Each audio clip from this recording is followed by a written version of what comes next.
Hi everyone, my name is Heather and I'm the person behind Happy Puppy Truffles.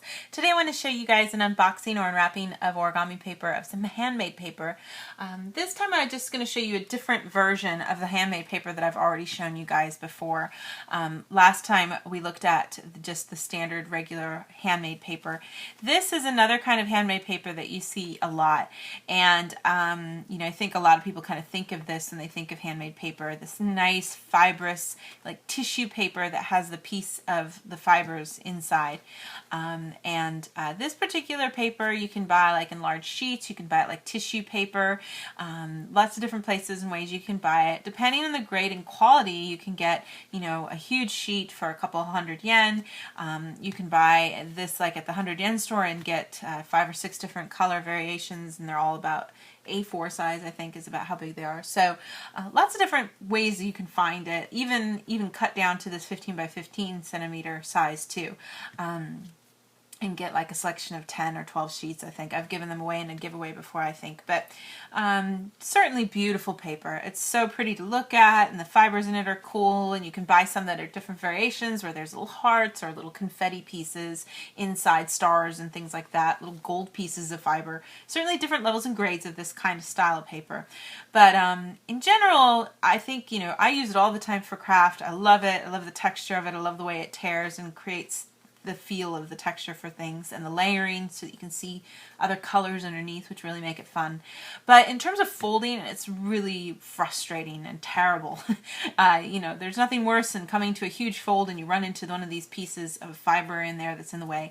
I'll kind of show you guys how it looks and how pathetic a box looks when you're done, because it's really hard to fold with. But if you're doing something simple like a box, you can probably struggle through it and get something and be okay. But if you're trying to make something really complicated, it can be really, really frustrating. I know sometimes I've seen some people make really pretty snowflake origami with tissue paper. It's different because there's not these fibers in it to get in the way of what you're doing. If you're just using tissue paper, you can make some really cool origami because you get that see-through effect and you get the layers of color on top of color with each fold. Some of those are so pretty. Some of the projects that I've seen out right now for those are so gorgeous. So perfect for the holiday season. This is definitely a little trickier. You do need to also kind of hold it when you make your fold so that you don't accidentally crumple everything up together. But, I mean, it is paper, so you can fold it. And just kind of keep it flat. It doesn't usually sometimes want to stay so flat. So this part can be a little tricky. I'm going to try to get it here into the middle, but then I can tell I've got like a little bit of it kind of in the way here up at the top. Over here on this side, so I'll try to smooth it out.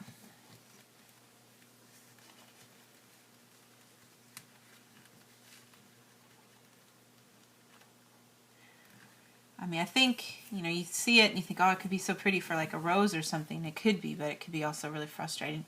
You can kind of see down here what's happened. I have a layer of fiber that's stuck in here, and it didn't want to fold with me, so it just decided to stick straight out. Sometimes these pieces of fiber you can pull out of the paper base and not disrupt or tear the paper. But a lot of times you wind up actually getting a gaping hole in your paper, so you want to be careful. So I'll just fold these parts back so that I can try to finish off my box.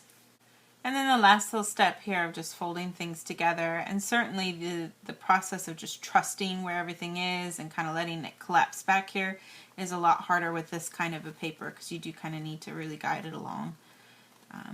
But we do get things down here a little better.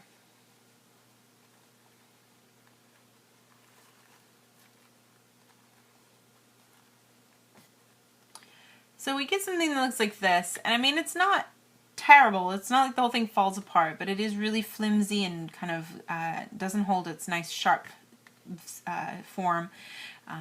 And it's certainly not heavy enough to hold anything in it very much, but the effect of, like I said, the folds and stuff can be really cool. So certainly not something that's impossible to use, but definitely is tricky to get used to. But that kind of gives you an idea of how it looks to use this kind of thinner, fibrous kind of handmade paper. And I'll try to have one more. I was going to try to show you guys the like scrapbooking kind of paper to kind of give you an idea of how well that folds, and I'll be doing that one next time. So look forward to that, and thank you again always so much for watching, and we'll see you guys next time.